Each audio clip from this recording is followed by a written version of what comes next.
Saludos hermanos y hermanas. Quería hacer este breve video para hablar sobre dos conversaciones que tuve esta semana con dos personas evangélicas. Y quería hablar sobre esas conversaciones porque en ellas platicamos sobre varios temas de teología y creencias, temas que son problemáticos para los evangélicos, pero también porque el hecho de que tuve esas conversaciones ilustra el punto muy importante que es sumamente importante para nosotros los católicos saber y conocer nuestra propia fe. Esta semana he estado viajando en el sur de los Estados Unidos, en la región roja que ven en este mapa. En Estados Unidos le dicen a esta región Bible Belt, que significa cinto bíblico. Y la razón es que en las partes rurales por toda esta región, la mayoría de la gente son muy religiosas, específicamente bautistas, protestantes. Y hoy en día hay muchos evangélicos en esta parte de Estados Unidos. Y de hecho el movimiento evangélico mundial de hoy en día es centrado aquí en esta región. Y es en esta región que tuve la primera conversación con un señor evangélico esta semana. Durante el curso de esta conversación, el señor me platicó que hace muchos años empezó a ir a una iglesia bautista, pero que tuvo un desacuerdo con las interpretaciones bíblicas del pastor de esa iglesia. Con un versículo específico, pero él no se acordaba cuál era, porque fue hace muchos años. Y cuando le dijo a su pastor que no estaba de acuerdo con la interpretación bíblica del pastor, el pastor se enojó y alegaron, los dos se enojaron, y el Señor le dijo a su esposa, ya es hora de encontrar una nueva iglesia. Ahora debemos tomar en cuenta el significado de esto, lo que dijo el Señor. Si un evangélico no está de acuerdo con interpretaciones bíblicas de su pastor, él puede decir, el pastor está incorrecto, yo voy a ir a otra iglesia separada, denominación diferente, no afiliada con la iglesia original. Y este es el problema de la interpretación bíblica que tienen los evangélicos, es que uno puede decidir qué quiere decir un versículo si simplemente no le parece, no está de acuerdo. Y esa es parte de la razón por cual hay hoy en día más de 38,000 diferentes denominaciones protestantes. Pero nosotros los católicos no tenemos ese problema porque nosotros creemos en la autoridad de la iglesia para interpretar la Biblia. La iglesia nos dice qué quiere decir un versículo y esa creencia es basada en la autoridad que le dio Jesucristo a Pedro, el primer papa, cuando le dijo, lo que ates en la tierra quedará atado en el cielo y lo que desates en la tierra quedará desatado en el cielo. Entonces en el vuelo de regreso, de casualidad, un joven evangélico se sentó en el asiento enseguida de mí. Y como muchas veces los evangélicos hacen, empezó a hablarme sobre la religión. Y bueno, le platiqué toda mi historia de conversión al muchacho, que es muy larga. Tengo la versión breve en mi video, por qué me hice católico. Pero le conté toda mi historia. Y le dije que una cosa importante para mí en ese camino era, cuando me hice la pregunta, pues todos basan la fe en la Biblia.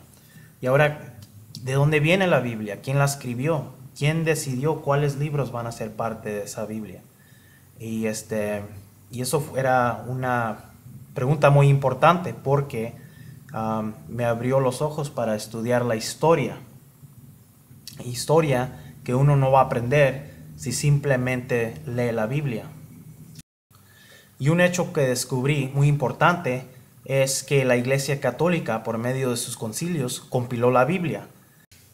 Ahora, si fue la Iglesia Católica que compiló esa Biblia por la autoridad otorgada a ella por Cristo, entonces quiere decir que tenemos que poner atención y reconocer sus interpretaciones de esa Biblia porque esas interpretaciones vienen de la misma autoridad que Cristo le otorgó para atar y desatar.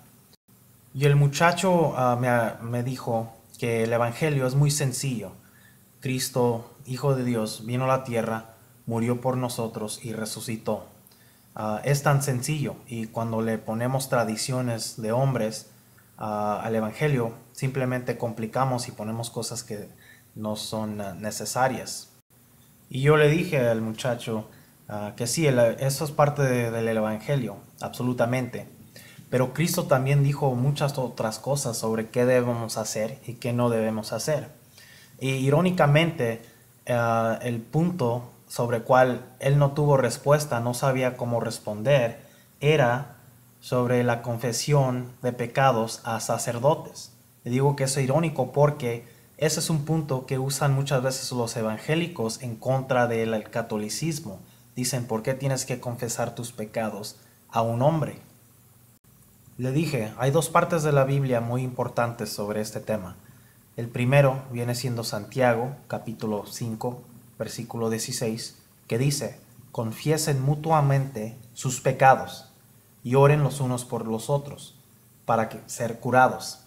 Y esto es importante porque los evangélicos muchas veces dicen, yo no tengo que confesar mis pecados a un hombre, yo simplemente tengo que confesar los pecados a Dios. Pero las escrituras dicen algo diferente. Sí, es bueno confesar sus pecados a Dios, absolutamente.